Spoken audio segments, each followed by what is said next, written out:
Hey everybody, Gerda Muller here, private practice success business coach and mentor, and of course clinical psychologist. And just as I've pressed the go live button, yeah, I can see that, love, it is starting to rain. Look, we're here at our local swimming pool and it's starting to come down, but isn't this fun? Look, it's only my two boys still in the pool. They've just gotten the vacation care group out. That's a group of kids you can see in the distance sitting there. They're gonna go back in. My boys ain't at vacation care, but I brought them for a nice quick little swim before I'm taking the 7-year-old to the dentist. Hey Tess, how are you? I'm sitting here, my phone's getting wet, so I'm being very risque right now because it's just starting to drop. I should probably put my phone, in its little holder and put a little protection on it. Ew, I'm gonna quickly pop it in here. Hang on, where's mine? That's not gonna work because I'm gonna have to, there we go. Pop it in there quickly. There we are. Yes. They said no more, kids to the Liverpool. Does that mean us? No more kids to the what? When we were talking about the vacation care people, they said no more people in the kiddie pool. Does that mean us? No, that's the group. Okay. Yeah. Hey, hope you had a lovely birthday yesterday, Tess, with your family. Seemed like you were having fun. We're here at my local YMCA.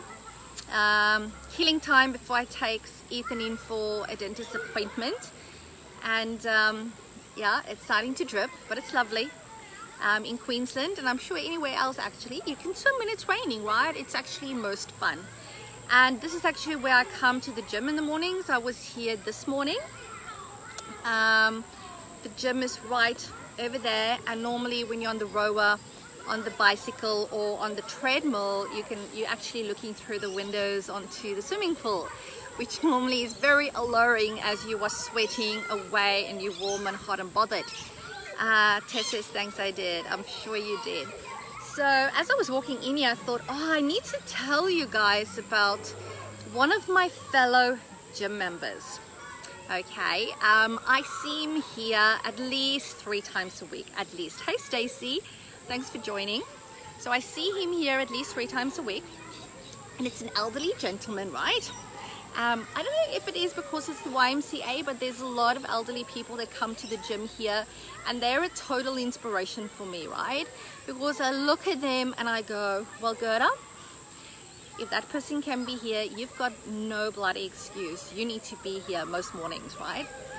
But what makes him extra special is that he is elderly. I mean, he's grey. You can see, he's probably in his, I don't know, I find it really hard to guess age, but minimum 70s, right? Minimum 70s, probably in his 80s, I would say. But he is so lovely. But what makes him unique is that he comes in and does the gym, not in gym clothes. Okay, I've actually told my mom about this story because I think it's so fabulous. He comes in and he wears like what I would call almost church clothes. It's obviously for him his everyday clothes. It's like a proper shirt with buttons, a shirt that requires ironing. It's like proper long pants, like chinos, those type of proper casual pants, not a jean, proper pants, long pants, and proper shoes like black or brown. Oh, there's Antomy that needs to be polished type of shoes. He comes in and he does weight exercises like that with the physio. So there's in-house exercise physiologist here. And I have never seen him in anything but that outfit. And I'm guessing he's probably a bit old school, and he has decided that no way am I getting into these skimpy, revealing, disrespectful gym type clothes.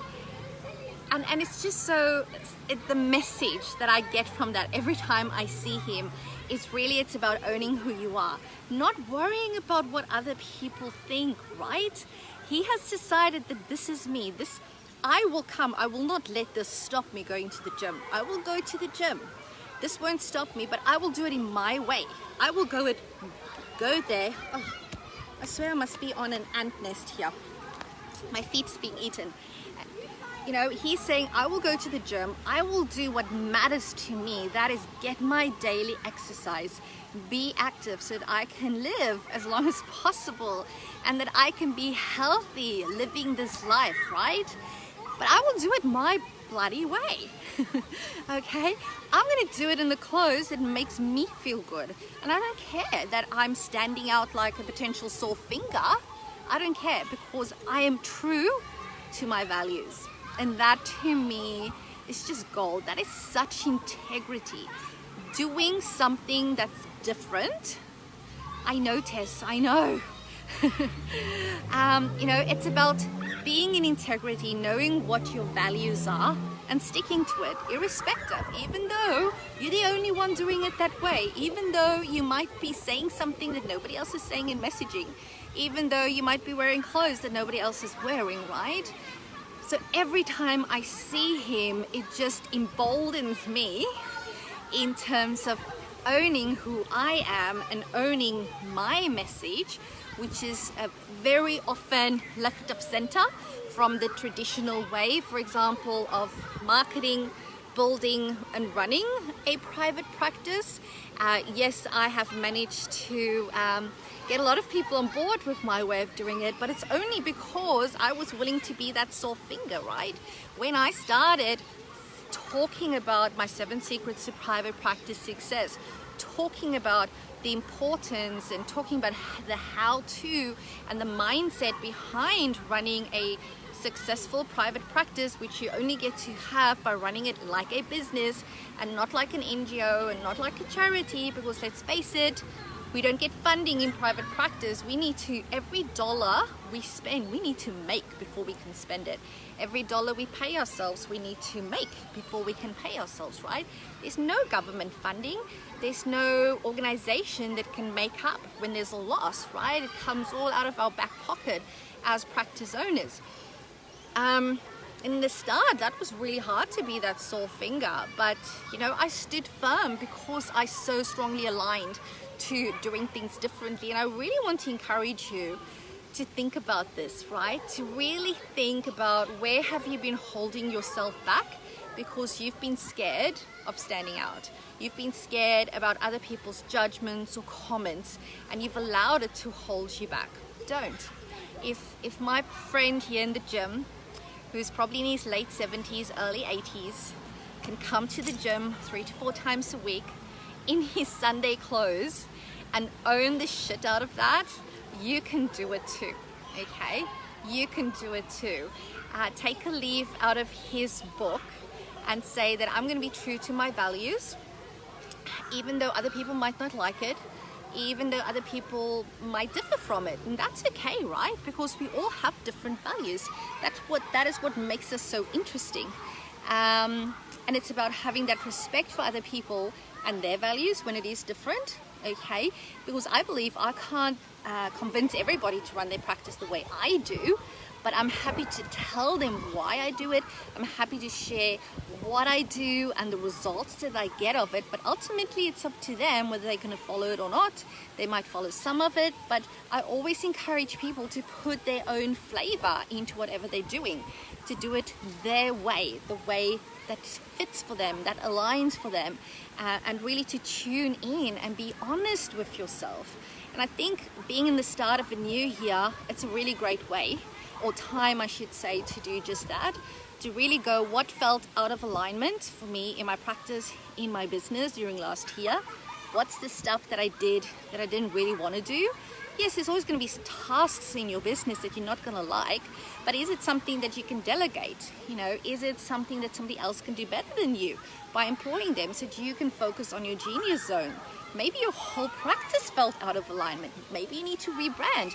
Maybe you need to change the clients you work with. Maybe you need to change your employment model. Maybe you need to change your boundaries with your team and with yourself.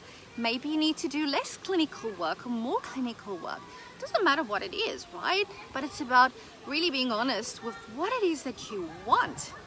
And then really be honest with yourself in terms of, and I want you to push yourself here because I know you guys don't do it often. Say, okay, if this is what I want, what do I want even more than this? Okay, what do I want even more than this?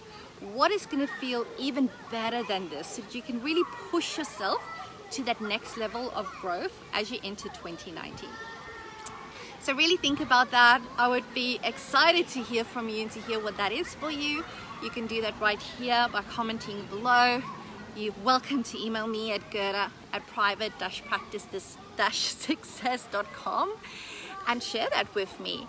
And maybe just put it out there, you know. Sometimes when you put it out there, it becomes more real, right? Let me just check, where's my boys? There they are, having fun, making friends with other kids. And, you know, if you feel that you need really additional inspiration, that you need some time to really get away, step out of that private practice bubble, step out of the daily grind of that hamster wheel, please do consider joining myself and a handful of other practice owners on the 1st of February here in the Gold Coast. I can tell you now the venue is the QT Hotel. And QT is a very apt name because it's a very cute hotel, very trendy hotel, very different to places that I've used previously. It's going to be an amazing day, and we're going to spend the day from 10 a.m. to 4 p.m. together talking about getting your mindset right first and foremost, right? You can have the best laid out plan, and if the mindset aren't right, it's gonna be no use of you, right? And then we're gonna plan out the income for those practice owners that's gonna be there on the day for 2019. Now, I'm sure most of you have read the book by Stephen Covey on the 7 habits of highly effective people, and somewhere in that book he talks about, if you've got 6 hours to cut down a tree, make sure that you spend the first 4 hours sharpening the axe. And the message there is the planning. Okay, so important. People, you know, either just skim over planning, or they think, I'm going to spend 20-30 minutes and then I'm all done and dusted. It's not sufficient, right? It's not just ticking a box. Oh, I've spent some time doing my planning. You really need to go in depth here. You want to sharpen that darn axe, okay? And you want to make sure that you know exactly what, you know, how sharp it is, and that it's going to do the trick, that it's going to cut off this tree that you want to cut off, right? And that is what we're going to be doing at the Income Blueprint Planning Day. We're going to be sharpening the darn axe. We're going to get this mindset right that you have, and we're going to make sure we are crystal clear on your goals for 2019. And then I'm going to take you through making sure that you break that down. What do you need to do every 90 days in order to get there? And making sure that you cover all my secrets to private practice success. A lot of people get stuck in 1 or 2 secrets, and normally they spend a lot of time in the marketing side of things. Or people will tell me, no, I've got all the clients, I need to build team, and then they only look at team. And that's a huge mistake, right? You need to make sure that you deal and you have your hand on all 7 secrets for optimum momentum into this here. This day is truly going to propel those practice owners into having their best year yet. I'm certain of it. I'm certain of it. Those are going to be the people that we need to watch over the next 12 months. Why? Because they've taken the time to sharpen the axe. So if you want to spend the day with me sharpening your private practice axe, just email me again at gerda@private-practice-success.com. We probably have about, last I checked, 3, maximum 4 spots left. Would love to welcome you there. Let me know. The early bird finishes on the 10th. What day is it today? Hang on, I need to tap my thing. I can't tap, I've got only one hand. Hang on.